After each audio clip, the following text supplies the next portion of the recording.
All right, as we head into what most people see as just a long weekend, I want to share what Memorial Day means to me. Given the fact that I've lost friends, some of which were right next to me, it's a pretty somber weekend. But I think it's never been more an appropriate time to remind folks the balance of our society and our safety. Now, I try to do this every Memorial Day as a reminder to those who aren't here to speak about it. There's three types of people in this world. There's sheep, sheepdogs, and wolves. The vast majority of people are sheep, and that's totally fine. They go through life achieving what they and their family need, but willingly or not, they don't really understand the evil in the world. That's how it is. That's the problem. Now, you have the wolves, okay? The wolves are people lying in wait with generally bad intentions. They prey on the sheep, self-serving, dishonest, usually evil. But then you have the sheepdogs, usually one or two for every few hundred sheep. But it's in their DNA to protect. Now, sheep generally pay them no mind, except to occasionally wonder why they're always on guard. If the sheep could talk, they might ask, why do you need an AR-15 with a high-capacity magazine? And you know what? Some sheepdogs will go their entire lives without ever fending off a wolf, but all of them are willing to die for their sheep. They'll go toe-to-toe with a pack of wolves, fight to their absolute last dying breath to defend a population that doesn't even care to know the wolf is even there. And that sheepdog, though, they're haunted by the wounds, both physical, mental. They grow a certain level of hate inside because you can't expel that. But it's their burden, because you have to learn to hate something in order to kill.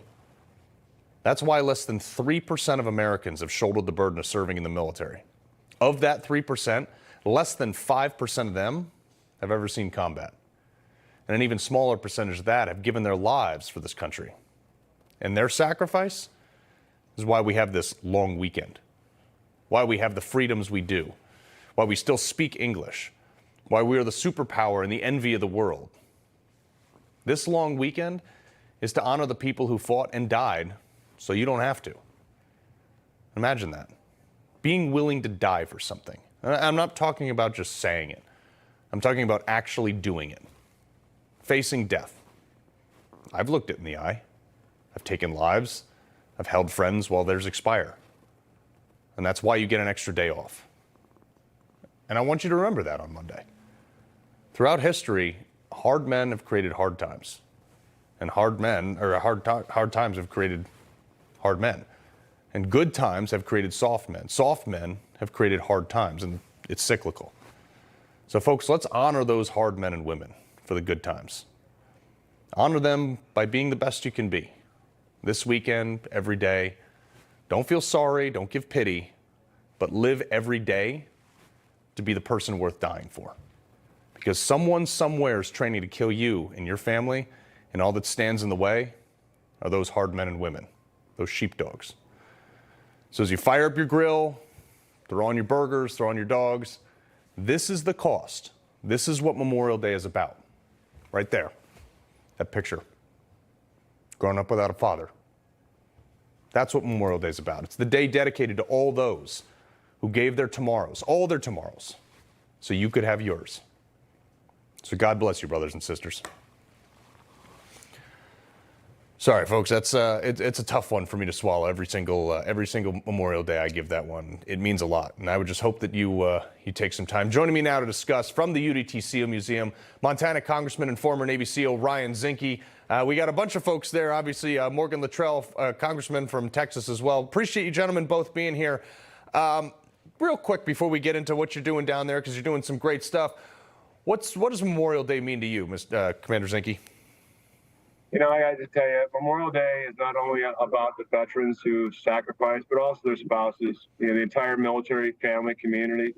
When we're down here, the UDT SEAL Museum, great hosts, honoring our veterans that have fallen, but also looking at the debt ceiling, because all of us, quite frankly, have given an oath to defend and support the Constitution against all enemies, both foreign and domestic.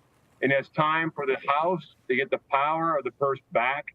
And we're glad that all the SEALs are standing together because we want to take our country back. But remember why we fought on Memorial Day. We fought for the Constitution. It's time to bring the Constitution back front and center. Yeah, Morgan, you guys are down there. You're doing a bunch of great things. You're raising money for a lot of good causes, a lot of awareness. You got a new bill on the House floor. Tell us about it. I'm sorry. New bill on the floor. New bill on the floor. Tell us about it. You have a new bill? The veterans bill. Yeah. Well, and then the veterans bill, quite frankly. I'm sorry, buddy. I can barely hear you. It's all good. Storming out here. The veterans mental health bill. Oh, I'm sorry. Yes. So, as a scientist and somebody who has been working in the veteran healthcare space for a while, having Congress pay close attention to the just mental health, quality of life, and decreasing symptomatic issues in our veterans space, this bill is a great step forward in that space. No.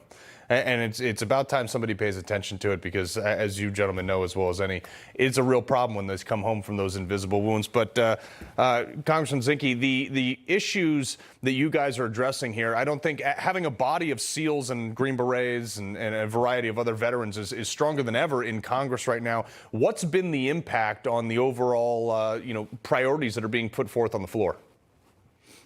I spent 23 years, Carl, as a Navy SEAL. But my time in the SEALs was a lot different than what we're seeing today.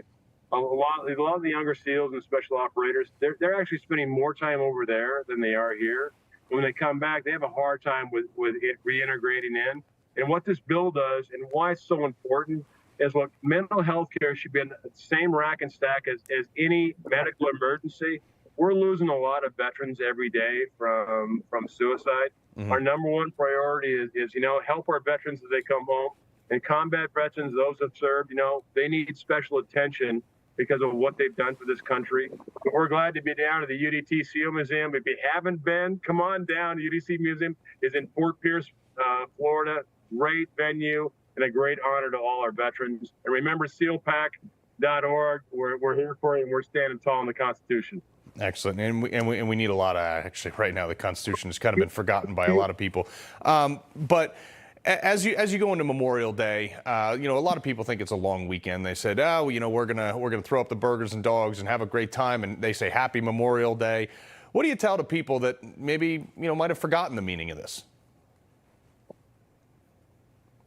Well, I can tell you, if you want to talk about sacrifice and dedication to our families, I can tell you, Morgan Luttrell and Leslie, they're exactly what we should have in this country. Mm-hmm. They've sacrificed, but not only Morgan, but the spouses. As we go through Memorial Day, we want to make sure that we honor, number one, the veterans that have fallen, number two, the commitment we made to veterans, and veterans like this that have served frontline.